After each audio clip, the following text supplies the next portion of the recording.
Assalamualaikum warahmatullahi wabarakatuh. Perkenalkan, nama saya Faiza Hulia Zahra sebagai perwakilan kelompok kimia kelas 11 MIPA 1 dari SMA Negeri 5 Kota Bekasi. Pada kesempatan video kali ini, saya dan teman-teman saya akan menjelaskan materi kesetimbangan kimia dalam rangka penyelesaian tugas dari guru mata pelajaran kimia kami yang terhormat Ibu Neneng Rohayati.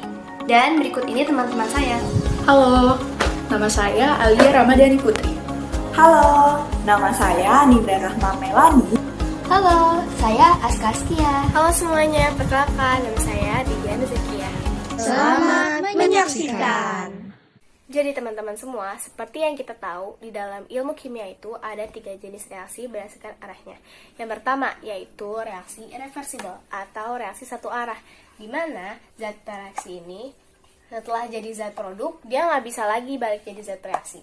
Terus yang kedua ada yang namanya reaksi reversible, di mana reaksi reversible itu sama aja kayak reaksi dua arah ataupun reaksi bolak-balik. Jadi zat reaksi ini ketika udah berubah jadi zat produk, bisa lagi berubah jadi zat reaksi, kayak bisa bolak-balik itu. Terus yang ketiga ada yang namanya reaksi kesetimbangan. Nah, reaksi kesetimbangan ini sama kayak reversible, zat produknya bisa berubah lagi jadi reaksi. Tapi kalau kesetimbangan itu cirinya khas, yaitu ada tanda kayak gini nih. Dan juga kecepatan laju reaksi ke kanan sama dengan kecepatan laju reaksi ke kiri. Artinya waktu pereaksi berubah jadi produk itu kecepatannya sama kayak waktu produk berubah lagi jadi reaksi. Lalu teman-teman, kita bisa bedain kesetimbangan kimia ini jadi 2 bagian atau 2 jenis berdasarkan fase zatnya. Fase zat itu yang kayak padat, cair, gas, sama larutan. Nah, biasanya sih yang diambil buat di itu kesetimbangannya itu hanya yang berfase zat, gas, ataupun larutan. Nah, balik lagi. Jadi ada 2 jenis kesetimbangan, yaitu kesetimbangan homogen dan juga kesetimbangan heterogen. Perbedaannya yaitu ada pada fase zatnya. Kalau kesetimbangan homogen itu cuman mengambil satu fase gitu. Contohnya kayak gini nih. Ada gas N2 ditambah gas H2 berkesetimbangan dengan gas NH3. Nah, kalau kita samain variabelnya, jadi 2, sini 3. Nah, kenapa bisa kita bilang kalau kesetimbangan ini adalah kesetimbangan homogen? Karena semuanya ini sepanjang reaksi hanya menggunakan satu fase, yaitu fase gas. Tuh, lihat kan? Terus, kalau kesetimbangan heterogen itu contohnya kayak gini nih. Jadi, kesetimbangan heterogen ini menggunakan fasenya tuh lebih dari satu atau berbagai macam fase. Contohnya kayak gini. Ada padatan magnesium atau Mg ditambah larutan HCl, terus berkesetimbangan dengan larutan MgCl ditambah dengan gas H2. Nah, jadi di sini kita bisa lihat nih fasenya itu ada macam-macam, nggak cuma satu. Kalau tadi kan ada gas doang. Kalau ini tuh ada solidnya atau padat, ada larutannya, ada larutan, ada gas juga. Nah, nanti kalau kayak gini tuh biasanya yang dipakai buat dihitung Kc dan Kp-nya hanya yang gas dan juga larutan. Ya, segitu aja penjelasan yang saya berikan. Semoga kalian paham ya, dan kita sama-sama belajar. Kemudian, materi ini akan dilanjutkan oleh teman saya, yaitu Alia Ramadhani Putri. Silahkan. Nah, sekarang saya akan menjelaskan mengenai hukum kesetimbangan dan juga tetapan kesetimbangan. Jadi pertama kita harus tahu dulu apa yang dimaksud dengan hukum kesetimbangan. Jadi hukum kesetimbangan itu menyatakan bahwa jika suatu reaksi berada dalam keadaan setimbang, maka hasil kali dari konsentrasi zat-zat hasil reaksi dipangkatkan dengan koefisien dibagi dengan konsentrasi zat-zat reaksi dipangkatkan dengan koefisien, maka akan menghasilkan nilai yang tetap. Nah, nilai yang tetap ini kita sebut sebagai tetapan kesetimbangan. Nah, sekarang kita masuk ke tetapan kesetimbangan. Jadi, tetapan kesetimbangan seperti yang telah disebutkan sebelumnya merupakan perbandingan dari konsentrasi produk dibandingkan dengan konsentrasi zat reaksi pada saat keadaan setimbang. Nah, tetapan kesetimbangan ini nilainya tetap pada suhu tertentu dan juga khas untuk setiap reaksinya. Apabila kita mau melakukan perhitungan mengenai reaksi kesetimbangan, maka kita harus mengetahui terlebih dahulu berapa nilai tetapan kesetimbangan dari reaksi tersebut. Sebagai contoh, Di sini kita punya reaksi AP plus BQ bolak-balik CR plus DS dengan keterangan sebagai berikut. Nah, agar kita mengetahui berapa nilai tetapan kesetimbangan dari reaksi ini, maka kita menggunakan rumus tetapan kesetimbangan atau yang bisa disingkat sebagai K. K sama dengan konsentrasi R pangkat C dikali konsentrasi S pangkat D per konsentrasi P pangkat A dikali konsentrasi Q pangkat B. Dengan catatan kecil, konsentrasi sama dengan molaritas sama dengan mol per liter. Nah, biasanya kita ini mencari tetapan kesetimbangan pada suhu ruangan atau kurang lebih 25 derajat Celcius. Karena sebagaimana diketahui bahwa suhu merupakan salah satu faktor penggeser titik kesetimbangan. Sekarang kita masuk ke jenis K berdasarkan cara penentuannya. Jadi berdasarkan cara penentuannya, nilai K bisa dibagi menjadi KC dan juga KP. KC itu merupakan nilai tetapan kesetimbangan yang didapat berdasarkan konsentrasi dari zat produk dan juga zat bereaksi dalam reaksi tersebut. Sedangkan KP adalah nilai tetapan kesetimbangan berdasarkan tekanan parsial gas. Tapi yang KP ini akan dijelaskan oleh teman saya selanjutnya. Jadi kita fokus ke yang KC aja. Jadi KC itu kan berdasarkan konsentrasi dari zat-zat produk dan juga zat-zat bereaksinya. Tetapi kita harus memperhatikan fase dari setiap zat yang ada. Jadi yang bisa dimasukin ke rumus ini itu hanya konsentrasi dari zat yang memiliki fase gas dan juga larutan. Kenapa yang fase padat sama cair nggak masuk? Karena mereka ini udah punya nilai konsentrasi yang tetap, jadi nggak bakal mempengaruhi nilai tetapan kesetimbangan dari reaksi tersebut. Lalu, dengan nilai tetapan kesetimbangan, kita juga dapat menentukan arah dari reaksi tersebut. Masih berhubungan dengan Q yang sebelumnya, jadi apabila kita telah mendapatkan nilai dari Q dan juga nilai K, maka kita dapat menyimpulkan. Apabila nilai Q lebih besar daripada nilai K, maka reaksi akan bergeser ke kiri. Sedangkan apabila kita mendapatkan nilai Q sama dengan nilai K, maka reaksi tersebut merupakan reaksi setimbang. Sedangkan apabila kita mendapatkan nilai bahwa nilai Q lebih kecil daripada nilai K, maka reaksi tersebut akan bergeser ke kanan. Nah, sekarang kita masuk ke makna dari tetapan kesetimbangan. Jadi, apabila kita telah mengetahui nilai tetapan kesetimbangan dari suatu reaksi, maka setidaknya kita dapat menyimpulkan 3 data, yaitu kita dapat mengidentifikasi reaksi tersebut merupakan reaksi yang setimbang atau bukan. Yang kedua adalah menentukan arah dari reaksi tersebut, dan yang ketiga adalah kita dapat mengetahui komposisi dari reaksi tersebut.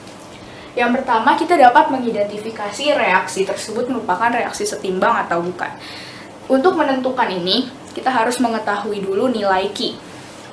Q itu merupakan reaction quotient, disingkat Q. Gunanya adalah mengetahui nilai tetapan dari suatu reaksi, tetapi bukan pada saat reaksi tersebut berada dalam keadaan setimbang. Jadi cara menentukannya itu sama dengan K, namun bedanya hanyalah waktu dari penentuannya tersebut. Lalu yang ketiga, apabila kita telah mendapatkan nilai tetapan kesetimbangan, kali ini khususnya adalah KC, maka kita dapat menyimpulkan komposisi dari zat-zat yang ada dalam reaksi tersebut. Apabila kita mendapatkan nilai KC yang lebih dari 1000 atau 10 pangkat 3, maka kita dapat menyimpulkan bahwa konsentrasi atau molaritas dari produk itu lebih besar daripada konsentrasi dari pereaksinya. Lalu apabila kita mendapatkan nilai KC yang lebih dari 0,001 atau 10 pangkat min 3 dan lebih kecil daripada 1000 atau 10 pangkat 3, maka kita dapat menyimpulkan bahwa konsentrasi produk dan pereaksi itu mirip. Lalu yang ketiga, apabila kita mendapatkan nilai KC yang kurang dari 1000 atau kurang dari 10 pangkat 3, maka kita dapat menyimpulkan bahwa konsentrasi produk atau molaritas dari produk itu lebih kecil daripada konsentrasi dari pereaksi. Nah, sekarang kita masuk ke contoh soal dari nilai tetapan kesetimbangan berdasarkan konsentrasi atau KC. Jadi pertama, kita mempunyai soal nilai Kc dari reaksi Al3 plus Akis plus 3H2O liquid bolak-balik AlOH3 solid plus 3H plus Akis ditentukan dengan persamaan. Jadi ini soalnya belum ada hitung-hitungannya, masih nentuin persamaannya kayak gimana aja. Jadi pertama kali pas kita ngelihat reaksi ini langsung kepikiran rumus Kc. Rumus Kc yang konsentrasi produk pangkat koefisien per konsentrasi per reaksi pangkat koefisien. Terus kita langsung masukin aja rumusnya kayak gini. Ini per ini. Tapi itu sebenarnya salah karena ingat kita harus mempertimbangkan fase dari zat-zat yang bereaksi di dalam reaksi tersebut. Jadi ingat kalau Kc itu yang bisa dimasukin ke rumus Kc itu hanyalah konsentrasi dari zat yang memiliki fase gas dan juga akis atau larutan. Nah, kalau di soal ini kita nggak punya zat yang memiliki fase gas, jadi kita cuma masukin zat yang memiliki fase akis. Di sini kita cuma punya dari produknya kita cuma punya 3H+, dan dari zat reaksinya kita punya Al3+. Jadi masukin aja ke rumusnya produk per reaksi. Jadi kayak gini nilai Kc-nya. Cara nentuin nilai Kc-nya. Jadi nilai Kc-nya adalah Kc sama dengan konsentrasi dari H+ pangkat 3 per konsentrasi dari Al3+. Nah, di sini kenapa 3-nya di luar? Nah, ingat lagi kalau koefisien itu menjadi pangkat apabila dalam rumus Kc. Sekarang masuk ke contoh soal nomor 2. Di sini kita mempunyai data sebuah reaksi kesetimbangan yaitu N2 gas plus O2 gas bolak-balik 2NO gas. Lalu kita juga mendapatkan data Kc dari reaksi ini yaitu 4 kali 10 pangkat 4. Dan apabila kita punya reaksinya, jadi kita sudah bisa menyimpulkan bagaimana persamaannya. Jadi persamaannya adalah konsentrasi dari NO pangkat 2 per konsentrasi dari N2 dikali konsentrasi dari O2. Lalu kita juga mendapatkan data konsentrasi dari N2 itu sama dengan 0,85 molar. Lalu konsentrasi dari O2 itu 0,56 molar dan juga konsentrasi dari NO itu 0 molar. Lalu yang ditanya adalah setelah bereaksi, konsentrasi zat-zat tersebut pada saat reaksi dalam keadaan setimbang itu berapa? Jadi, cara menjawabnya ada beberapa step yang bisa kalian ikuti. Step pertama adalah kita menggunakan tabel rembes. Apa itu rembes? Rembes itu adalah reaksi, mula-mula, bereaksi, dan juga setimbang. Pertama kita tulis dulu reaksinya, kayak ini. Lalu tulis juga konsentrasi mula-mula dari zat-zat yang bereaksi dan juga pada produknya. Kita tulis. Lalu di sini bereaksinya kenapa ditulis min X? Karena kita nggak tahu berapa molar yang bereaksi pada saat itu. Jadi kita simbolkan dengan min X. Nah, terus di sini kenapa plus 2X? Karena ini min X. Karena min X yang di sini itu semuanya pindah ke produk, jadi plus 2X. Setelah itu kita mendapat data seperti ini, kita bisa menyimpulkan bahwa pada saat setimbang konsentrasinya adalah sebagai berikut.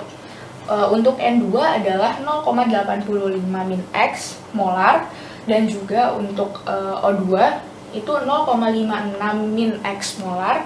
Lalu untuk konsentrasi dari 2NO pada saat setimbang adalah 2X molar. Step kedua adalah kita mensubstitusikan data-data pada saat setimbang dari tabel rembes tadi ke dalam rumus Kc. Di sini rumus Kc-nya sudah diketahui seperti ini. Jadi sekarang kita tinggal masukkan angka-angkanya saja ke dalam rumusnya. Jadi ini Kc-nya sama dengan 4 kali 10 pangkat min 4 sama dengan 2X kuadrat molar per 0,85 min X molar dikali 0,56 min X molar. Nah, di sini kita operasikan. Setelah dioperasikan, kita akan menghasilkan persamaan sebagai berikut. 999X kuadrat plus 1,41X min 0,476 sama dengan 0. Step ketiga adalah kita menggunakan rumus ABC untuk menentukan nilai X agar kita dapat menentukan berapa sih besarnya konsentrasi dari zat-zat di reaksi tersebut pada saat setimbang. Jadi kita menggunakan rumus ABC yang kita dapatkan dari persamaan yang telah kita dapatkan sebelumnya. Jadi rumus ABC itu seperti ini, bunyinya X sama dengan min B plus minus akar B kuadrat min 2AC per 2A. Dari rumus ini kita bisa menyimpulkan bahwa ini adalah A, ini B, dan ini adalah C. Lalu kita masukkan ke rumusnya seperti ini. Lalu setelah kita operasikan, kita akan mendapatkan hasil X1 sama dengan 0,07 dan juga X2 sama dengan min 0,07. Setelah itu kita masuk ke step keempat, yang mana kita masukkan nilai dari X ke dalam data-data pada saat setimbang. Di sini kita menggunakan yang nilai plus. Karena nggak mungkin ini kita pakai ini, karena di sini udah min, masa yang di sini zat reaksinya nambah, kan nggak mungkin, harusnya yang nambah itu yang produk. Jadi habis itu kita masukin aja, kita substitusi aja nilai X1 ini ke dalam data seperti ini. Lalu setelah itu, setelah kita operasikan, akhirnya kita akan mendapatkan nilai berapa sih konsentrasi dari zat pada saat setimbang. Jadi di sini kita bisa mendapatkan hasil bahwa pada saat setimbang konsentrasi dari zat N2 yang bereaksi adalah 0,0843 molar. Sedangkan untuk O2 adalah 0,553 molar dan untuk 2NO itu adalah 0,14 molar. Sekian pembahasan mengenai hukum kesetimbangan dan juga tetapan kesetimbangan berdasarkan konsentrasi atau KC dari saya. Untuk KP akan dilanjutkan oleh teman saya. Di sini saya akan menjelaskan tentang nilai kesetimbangan dan juga tekanan gas. Tetapan atau nilai tetapan kesetimbangan yang diperoleh dari konsentrasi itu diberi lambang KC, sedangkan tetapan kesetimbangan yang diperoleh dari tekanan itu diberikan lambang KP. Sekarang kita masuk ke rumus dari KP. Di sini sudah tertulis rumus dari KP. Yang pertama, KP sama dengan PC pangkat X, PD pangkat Y dibagi PA pangkat M dan PB pangkat N. Di sini udah ada keterangannya. Keterangannya yang pertama, untuk PA sendiri itu adalah tekanan parsial dari gas A. PB tekanan parsial dari gas B, PC tekanan parsial dari gas C, dan PD tekanan parsial dari gas B. Selanjutnya, selain tadi rumus KP, di dalam materi ini juga ada rumus hubungan antara KC dengan KP. Rumusnya itu ya ini, KP sama dengan KC dikali RT pangkat delta M.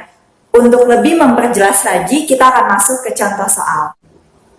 Kita masuk ke pembahasan contoh soal agar lebih memahami dari rumus tersebut yang tadi sudah diterangkan. Saya mengambil contoh soal ini dari buku paket perpustakaan halaman 117 sampai 118 nomor 2. Di sini tertulis, dalam satu ruangan tertentu terdapat keseimbangan N2 gas ditambah 3H2 gas memiliki keseimbangan 2NH3 gas. Nilai KC pada suhu 500 derajat Celcius adalah 0,040 mol pangkat min 2 liter pangkat 2. Pertanyaannya, hitunglah KP pada suhu tersebut. Di sini ada tetapan Rydberg-nya, itu 0,082. Ini udah pasti dan memang harus kita hafalkan. Suhunya di sini 500 derajat Celcius, kita harus ubah ke Kelvin dengan menambahkan 273, jadinya 773 Kelvin. Di sini delta M-nya 2 min 1 ditambah 3, sama dengan min 2. Kita langsung masukin ke rumus yang tadi antara hubungan KC dengan KP. Di sini langsung aja KP masukin ininya tetapannya 0,040, masukin minyak, terus suhunya masukin pangkat 2 dari delta dari sini. Terus hasilnya menghasilkan 9,9 10 pangkat min 6 atmosfer pangkat min 2. Selanjutnya, selain nilai ketetapan kesetimbangan dan tekanan gas, saya juga akan membahas tentang derajat disosiasi. Di sini sudah dituliskan derajat disosiasi itu memiliki lambang seperti ini, seperti alfa, dan memiliki rumus T dan per M. T ini adalah mol zat yang terurai, sedangkan M itu adalah mol zat mula-mula. Kita masuk ke contoh soal biar lebih memahami dan lebih paham. Pada reaksi kesetimbangan 2HI gas, kesetimbangan H2 ditambah L2, jika 0,1 mol HI dipanaskan, terbentuk 0,02 mol L pangkat 2. Mol L2, hitunglah derajat disosiasinya. Yang pertama, langkah pertama yang harus kalian lakukan adalah kalian tulis dulu nih ulang reaksinya. Reaksi yang ini kalian tulis lagi di sini. Lalu kalian buat mula-mula, terurai, dan sisa, atau kalian bisa sikat MTS. Di sini mula-mulanya ada 0,1. Ini tidak ada mula-mula dan ini tidak ada mula-mula. Terbentuk 0,02 mol. Berarti di situ adalah yang terurai. 0,02 mol. Kemudian ini karena koefisiennya 1, jadi dia akan sama dengan ini. Jadi tetap ditulis 0,02. Dan untuk yang ini, kenapa 0,04? Karena di sini koefisiennya 2. Jadi 2 dibagi 1 dikali 0,02. Hasilnya 0,04. Kalian langsung jumlahin aja. Hasilnya 0,06, 0,02, dan 0,02. Baru deh kita bisa cari derajat disosiasinya. Sama dengan terurai dibagi mula-mula. Terurainya 0,04. Mula-mulanya 0,1. Udah langsung dibagi, dapat hasilnya 0,4 mol. Sekian, dan semoga ini bisa kalian pahami. Selanjutnya akan dijelaskan oleh teman saya. Terima kasih Aninda. Perkenalkan, nama saya Faiza Hulia Zahra. Di sini saya akan melanjutkan materi dengan menjelaskan mengenai pergeseran kesetimbangan. Jika suatu sistem dalam keadaan setimbang cenderung mempertahankan kondisi kesetimbangannya, sehingga apabila ada pengaruh dari luar, sistem tersebut akan berubah sedemikian rupa agar segera diperoleh kondisi yang setimbang lagi. Hal ini dikenal dengan prinsip atau asas Lecatelier yang disampaikan oleh Henry Louis Lecatelier pada tahun 1884, di mana kesimpulan dari asas Lecatelier tersebut adalah bila terhadap suatu kesetimbangan dilakukan suatu tindakan atau aksi, maka sistem akan mengadakan reaksi yang cenderung mengurangi pengaruh dari aksi tersebut, yaitu dengan menggeser atau mengubah arah dari reaksi kesetimbangan. Dalam ilmu kimia, prinsip Lecatelier ini digunakan untuk memanipulasi reaksi bolak-balik yang disebut dengan reversible atau kesetimbangan dinamis, bahkan bisa juga untuk perbanyak produk reaksi. Sesuai dengan prinsip Lecatelier ini, kira-kira hal-hal apa saja yang dapat mempengaruhi kesetimbangan? Nah, beberapa aksi yang dapat menyebabkan perubahan atau pergeseran terhadap kesetimbangan reaksi kimia ini bisa dipicu oleh beberapa faktor. Yang pertama, dengan cara mengubah konsentrasi zat-zat yang terlibat dalam reaksi kesetimbangan tersebut. Ketika konsentrasi suatu spesies ditambah konsentrasinya, maka kesetimbangan akan bergeser menjauhi spesies yang konsentrasinya ditambah tersebut. Sebaliknya, ketika konsentrasi suatu spesies dikurangi jumlah konsentrasinya, maka kesetimbangan akan bergeser mendekati spesies yang konsentrasinya dikurangi. Sekarang mari kita fokus ke contoh reaksi kesetimbangan yang sudah saya tulis di papan tulis ini. Ketika konsentrasi Fe+3 ditambah, Melalui penambahan ion FeCl3, maka sistem kesetimbangan akan merespon dengan mengurangi konsentrasi dari Fe+3 tersebut, yaitu dengan cara bereaksi antara Fe+3 dan SCN- membentuk FeSCN+2, di mana reaksi bertujuan untuk mengembalikan rasio dari reaktan dan produk agar sesuai dengan nilai Kc. Ini berarti reaksi akan bergerak menjauhi spesi yang konsentrasinya ditambah tersebut, yaitu dengan bergeser ke arah kanan, sehingga ion FeSCN+2 akan bertambah. Sebaliknya, ketika diberikan aksi dengan mengurangi ion Fe+3 melalui penambahan NaOH, maka sistem kesetimbangan akan merespon dengan menguraikan FeSCN+2 kembali menjadi Fe+3 dan SCN- agar rasio masing-masing ion kembali sesuai dengan Kc. Hal ini berarti reaksi akan bergerak mendekati spesi yang jumlah konsentrasinya dikurangi tersebut, yaitu dengan menggeser ke arah kiri,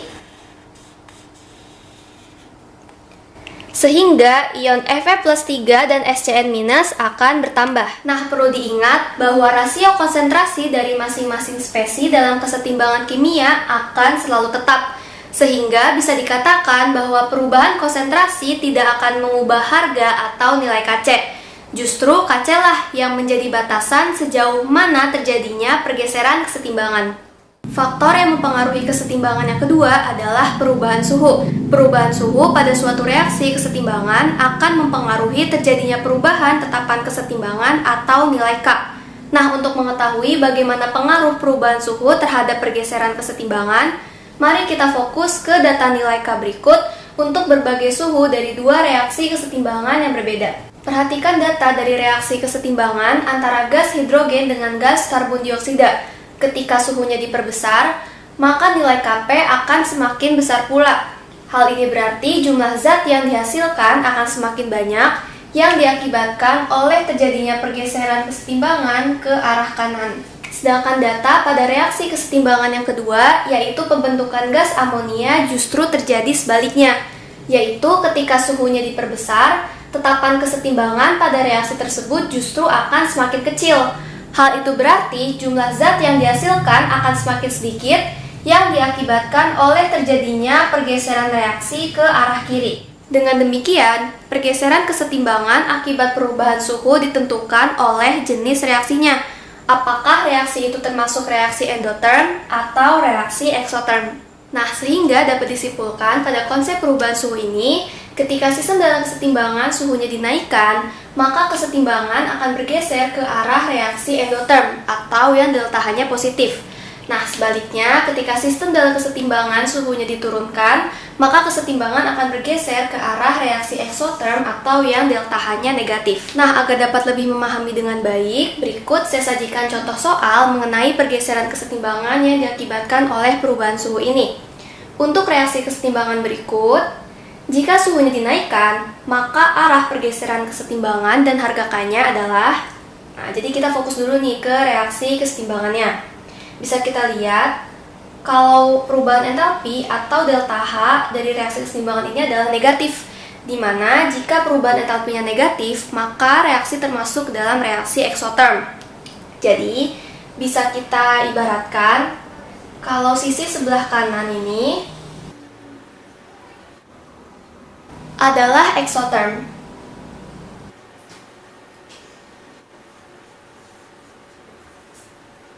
Sedangkan untuk sisi sebelah kiri adalah kebalikan dari exotherm, yaitu endotherm.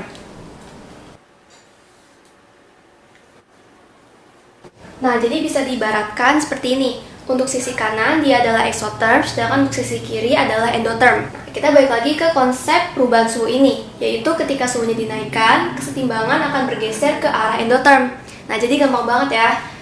Kalau suhunya dinaikkan, kesimpulannya suhunya dinaikkan nih, maka reaksi kesetimbangan akan bergeser ke arah kiri, yaitu ke arah endotherm. Nah, untuk harga K-nya, seperti penjelasan saya sebelumnya, terdapat data atau tabel dari nilai K yang mengatakan bahwa jika suhunya dinaikkan, maka harga atau nilai K-nya akan semakin kecil, Sehingga dapat disimpulkan dari pertanyaan ini, jika suhunya dinaikkan, maka arah pergeseran kesetimbangan akan ke arah kiri, yaitu ke arah reaksi endotherm, dan harga K-nya akan semakin kecil. Faktor yang mempengaruhi kesetimbangan yang terakhir adalah perubahan tekanan, di mana tekanan ini berkaitan erat dengan volume sehingga keduanya saling berkaitan antara satu sama lain. Nah, perhatikan reaksi kesetimbangan dari pembentukan gas amonia berikut. Bisa dilihat bahwa 4 molar per reaksi menghasilkan 2 molar produk, sehingga volume yang dihasilkan lebih kecil dari per reaksi yang menghasilkannya. Nah, dari mana didapatkannya 4 molar dan 2 molar ini? Jadi 4 ini merupakan jumlah koefisien dari zat-zat reaksi yaitu N2 dan H2, di mana koefisien dari N2 sebenarnya adalah 1. Tetapi koefisien yang hanya berjumlah 1 tidak perlu ditulis, dan koefisien dari H2 adalah 3, sehingga bisa kita jumlahkan 1 ditambah 3 akan menghasilkan 4. Jadi jumlah koefisien dari zat reaksi adalah 4. Dan untuk jumlah koefisien dari zat produk adalah 2, dikarenakan koefisien dari NH3 adalah 2. Nah, koefisien-koefisien ini penting, karena jika kita tingkatkan tekanannya atau mengurangi volume pada sistemnya, maka sisi dengan volume atau koefisien yang lebih besar akan lebih tertekan, sehingga kesetimbangan akan bergeser ke arah sebaliknya, atau ke sisi dengan koefisien yang lebih kecil. Nah, kalau di contoh ini, nitrogen dan hidrogen akan tertekan untuk bereaksi menghasilkan amonia, sehingga volume sistem bisa diperkecil. Sebaliknya, jika kita kurangi tekanannya atau kita tingkatkan volumenya, maka kesetimbangan akan bergeser ke sisi dengan koefisien yang lebih besar, sehingga volume sistem bisa menyesuaikan. Nah, dapat disimpulkan dalam perubahan tekanan atau volume ini, ketika tekanannya diperbesar atau volumenya diperkecil, maka sistem kesetimbangan akan bergeser ke jumlah koefisien yang lebih kecil.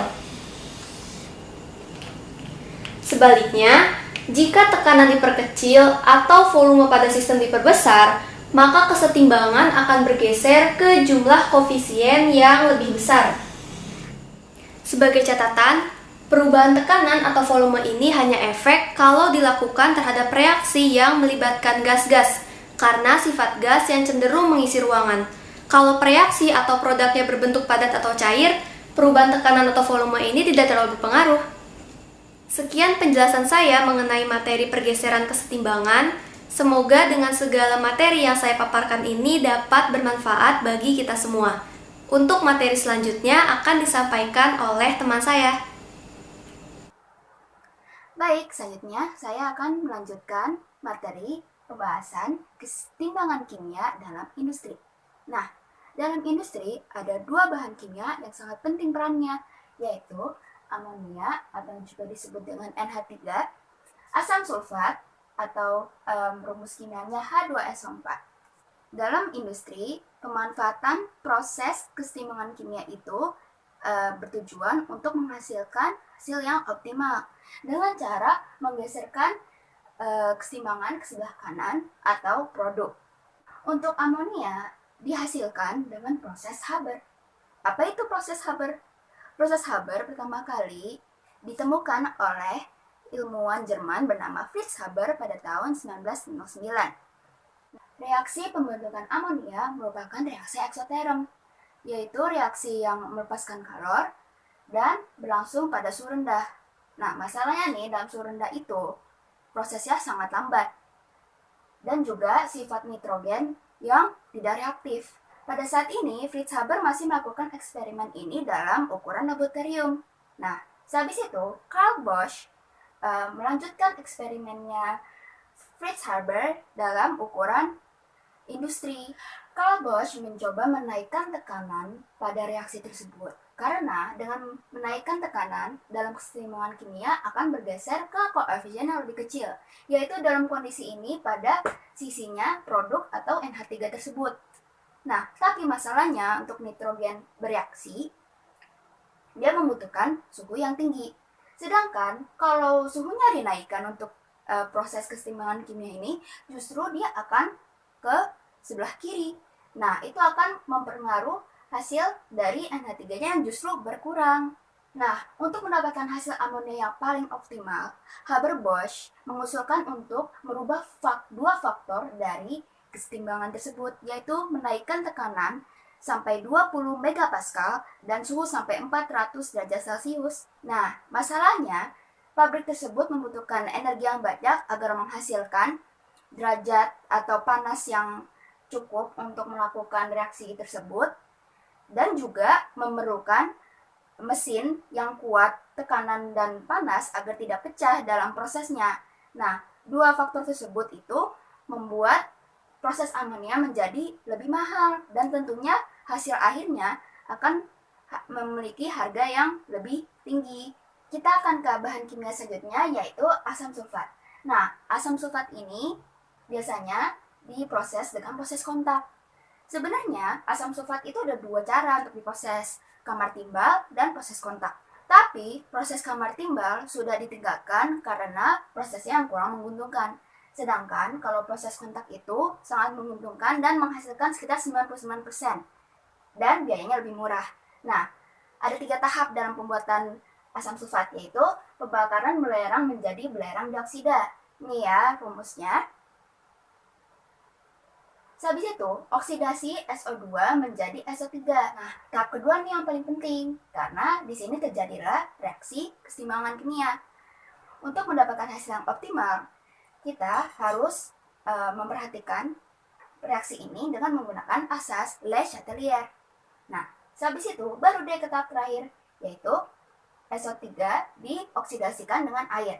Tapi sebelum itu, kita campurkan dulu nih dengan H2SO4.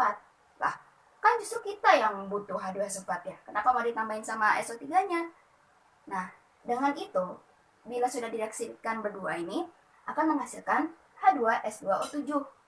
Habis itu, zat ini baru dioksidasikan dengan air. Lalu, itu akan menghasilkan H2SO4 yang 2 kali lipat. Jadi, lebih untung. Dua bahan ini diproduksi di pabrik petrokimia di Gresik dan Kujang. Asam sulfat itu merupakan bahan utama dalam pembuatan pupuk. Sedangkan kalau amonia juga bisa buat pupuk, tapi juga bisa buat asam nitrat dan bahan-bahan lainnya. Sekian dari saya dan juga merupakan penutup dari video pembelajaran kesetimbangan kimia.